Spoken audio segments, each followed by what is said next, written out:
स्वास्थ्य अच्छा रखना रखना है? देखिए, सबसे बड़ा कारण आज की डेट में स्वास्थ्य का है। पेट से संबंधित बीमारियां, खासकर लिवर से संबंधित बीमारियां। ठीक है, अगर लिवर में किसी भी तरह का समस्या होता है तो खाना पचाने में दिक्कत, जो बात हम करते हैं मोटापे की, जो सेंट्रल ओबेसिटी जिसकी बात करते हैं, उसका भी सबसे बड़ा कारण होता है लिवर का कमजोर होना, जिसकी वजह से जो भी बॉडी में फैट होता है वो शरीर के कुछ जगह पे जमा होता है। ठीक है, तो इन सारी समस्याओं का जड़ जो होता है वो हमारे खान पान से ही रिलेटेड होता है। तो अगर हम अपने खान पान पर ध्यान रखें, खासकर मौसम, जिस मौसम में जिस चीज का प्रावधान है खाने का, जिस मौसम में जो सब्जियां खानी चाहिए वो खाना, पहली बात। दूसरी बात, अगर रह सके तो हफ्ते में कम से कम एक दिन व्रत रहना।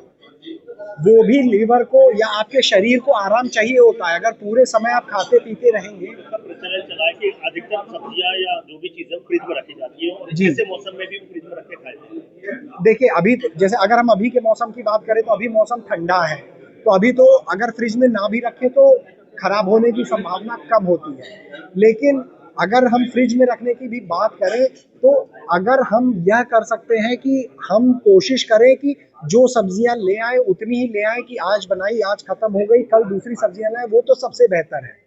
अब चूंकि रोजमर्रा की जिंदगी में इंसान यह कर नहीं सकता, इसकी वजह से एक बार आदमी ले आया, अब उसको ज्यादा दिन चलाना है तो उसको फ्रिज में रखना है। अब उसके लिए तो मना नहीं किया जा सकता कि नहीं आप ऐसा करो मत, पर जितना साफ शुद्ध खाएंगे उतना ही अच्छा है। और मैं ये भी कहूंगा कि अगर हफ्ते में एक दिन व्रत रह सकते हैं सिर्फ फल पे, तो उससे आपके स्वास्थ्य पे जो अंतर पड़ेगा वो 2 महीने बाद आप अगली प्रेस कॉन्फ्रेंस करके हमें बताइएगा। ठीक है, हमारे यहाँ यथार्थ हॉस्पिटल में हम किस तरीके से ये इलाज मिलेगा? जैसे बुलंदशहर का नाम लेते हैं कि बेटी बीमारी है और आपके यहाँ पे आप जाते हैं, क्या सुविधा मिलेगी, किस तरीके से इलाज होगा?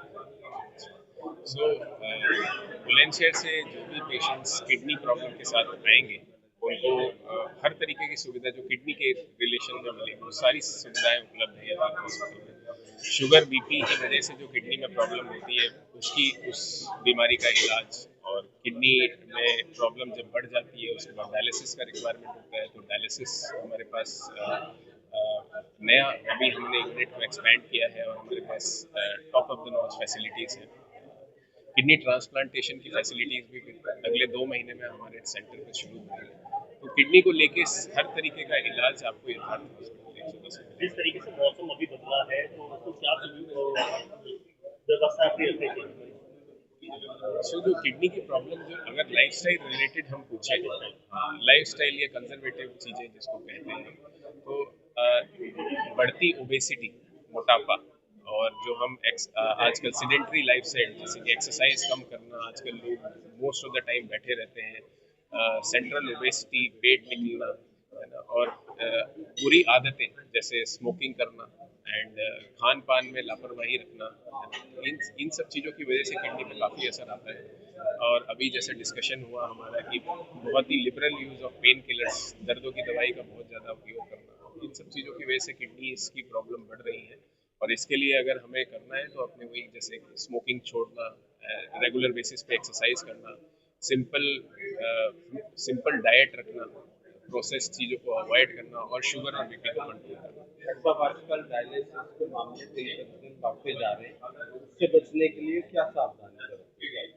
तो जैसा कि मैंने अभी डिस्कस किया, जो चीज़ें हमने अभी जस्ट डिस्कस करी उससे हमारी किडनी को बेनिफिट मिलेगा, उससे हमारी किडनी प्रॉब्लम्स कम होंगी। तो डायलिसिस से बचने के लिए पर से, जैसे अगर हमें किडनी की प्रॉब्लम हो जाती है तो सबसे पहले तो एक नेफ्रोलॉजिस्ट को कंसल्ट करें, और उसके बाद कुछ खान पान में बदलाव करना होता है, जैसे नमक की कमी रखना, पोटेशियम वाली चीज़ें कम रखना, और दर्दों की दवाइयाँ अवॉइड करना, शुगर बीपी कंट्रोल करना। इन्हीं सब से किडनी डिजीज़ को कंट्रोल किया जा सकता है, किडनी डिजीज़ के प्रोग्रेशन को कंट्रोल किया जा सकता है। तो अवेयरनेस फैलाना ये बहुत ज़रूरी है, क्योंकि जैसा मैंने अभी बताया था कि हम जनरली पेशेंट्स को एंड स्टेज पे देख रहे हैं, लोगों को पता नहीं होता कि इसके साइंस एंड सिम्टम्स क्या हैं। तो साइंस एंड सिम्टम्स को जानना और उसको पहचान के तुरंत सलाह लेना, ताकि ये चीज़ ज़्यादा ना बढ़े, वो एक बचाव की तरह काम करेगा, डायलिसिस से बचने का काम करेगा। कार्यशाला का आयोजन किया है, क्या कार्यशाला है, क्या मतलब है?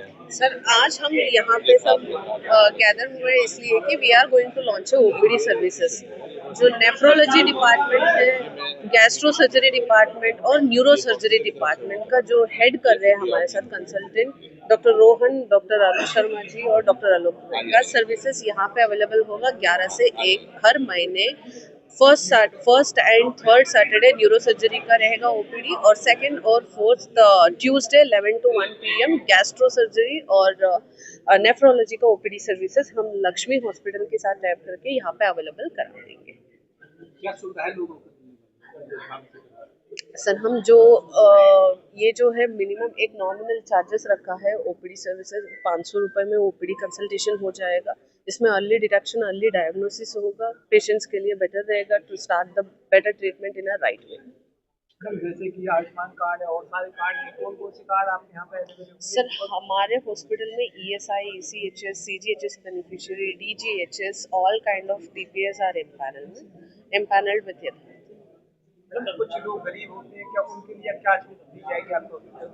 तो ये एक फिनेंशियल बर्डन कम करने के लिए we have neighbourhood card and स्वस्थगांव सुखीगांव। आई एम श्योर कि I will tie up with sir also, will have a specialised discounted card for whoever patients will be referred to Yatharth from Lakshmi hospital.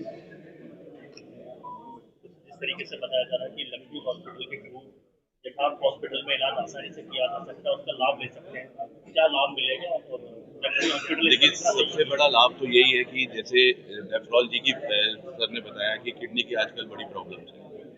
मेरे यहाँ पर ही hospital में लगभग 350 से 400 dialysis हर प्रत्येक मंथ होती है।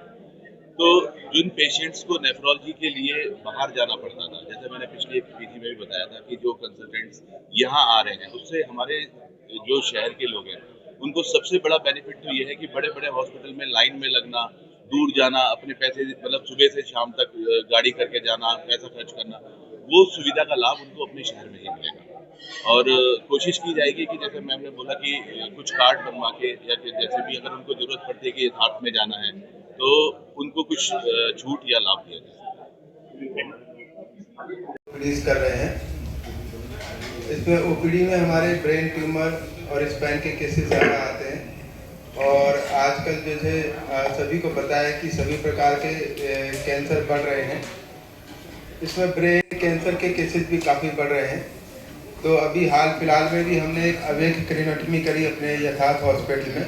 उस अवेक क्रेनियोटमी में पेशेंट सर्जरी के दौरान जगता रहा और हम उससे बात करते रहे और हम उसका ट्यूमर हमने निकाला।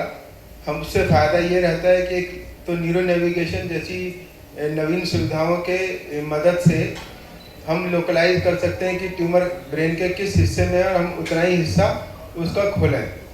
और खोलने के उपरांत मरीज़ जगा रहता है और हम मरीज़ से बात करते रहते हैं और ट्यूमर निकालते रहते हैं। अगर हमें किसी हिस्से में लगता है कि उसको छेड़खानी करने से मरीज़ के बोलने में कोई दिक्कत आ रही है या हाथ पैर हिलाने में कोई दिक्कत आ रही है तो हम उसको नहीं निकालते हैं। तो इससे मरीज़ की क्वालिटी ऑफ लाइफ मेंटेन रहती है। इस प्रकार की अवेक क्रेनियोटमी कुछ ही गिने चुने हुए सेंटर्स पर होती है पूरे इंडिया में। वो हमारे यथार्थ हॉस्पिटल में सुविधा उपलब्ध है।